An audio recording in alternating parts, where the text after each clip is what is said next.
Hi hello friends, welcome back to Priya அண்ணன் channel. எல்லாருக்கும் தீபாவளி நல்வாழ்த்துக்கள். நான் வந்து பார்த்திங்கன்னா வ்ளாக் போட்டே ரொம்ப நாள் ஆச்சு. ஷார்ட்ஸ் கூட அப்லோட் பண்ணுறதே இல்லை. ஸோ இன்றைக்கி தான் வந்து அப்லோட் பண்ணலான்ட்டு அப்படியே வந்து பார்த்திங்கன்னா வீடியோ எடுத்துகிட்டு இருந்தேன்.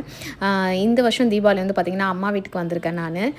இதெல்லாம் வந்து பார்த்திங்கன்னா பட்டாசு வந்து நாங்கள் வாங்கியிருந்தோம். இந்த தடவை பட்டாசுலாம் வந்து பார்த்திங்கன்னா கொஞ்சம் டிஃப்ரெண்ட்டாக வாங்கலாம். எப்போ பாரு வாங்குற பட்டாசே வாங்க வேண்டாம்னு சொல்லிட்டு என் பையன் வந்து பார்த்திங்கன்னா பேரெல்லாம் டிஃப்ரெண்ட்டாக எதெல்லாம் இருக்கோ அந்த பட்டாசெல்லாம் வாங்கினேன். ஏதோ வித்தியாசமான பேர் உள்ள பட்டாசெல்லாம் வாங்கினேன். நார்மலாக புஷ்வானம், சங்கு சக்கரம் அப்படின்னு இல்லாமல் இந்த தடவை நம்ம வித்தியாசமாக வெடிக்கலாமா அப்படின்னு சொல்லிட்டு அவனுக்கு என்னென்ன தோணுச்சோ எல்லாமே எடுத்தான். ஸோ இதுதான் வயசு. இந்த வயசில் தான் வந்து பார்த்திங்கன்னா பசங்க வந்து இன்ட்ரெஸ்ட்டாக பட்டாசு வெடிப்பாங்க.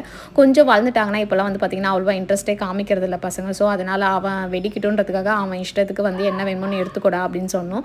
ஸோ அவன் வந்து பார்த்திங்கன்னா ஒரு டிஃப்ரெண்ட்டாக இருக்கிற பட்டாசு எல்லாமே வந்து எடுத்திருந்தான். நிறைய நைட் ஷோ பட்டாசு தான் எடுத்திருந்தான். பார்ப்போம் எப்படி எல்லாம் வெடிக்குது அப்படின்ட்டு. ஸோ எல்லாருக்கும் இனிய தீபாவளி நல்வாழ்த்துக்கள்.